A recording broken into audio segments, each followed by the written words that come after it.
So what you want to do is get your curvature pencil and set it to part, not shape. Then create a selection around the face. Let's speed it up, shall we?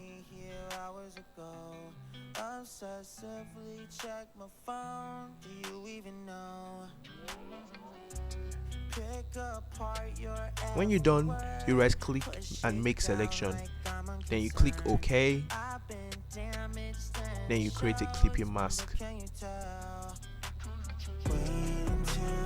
Looks cool, right? Wait till the end. Now you want to duplicate the layer, that is Ctrl J. Click on the bottom layer, the mask to be precise. Then go to the properties panel, scroll down and invert the mask. At this point, what you want to do is go to the top layer and drag out the face. At this point, you can leave it like this, do some other like Photoshop magic things, photo manipulation, or like leave the background and do something nice. I didn't want to do too much, so I just left the background. I just deleted the background. This is how it looks like.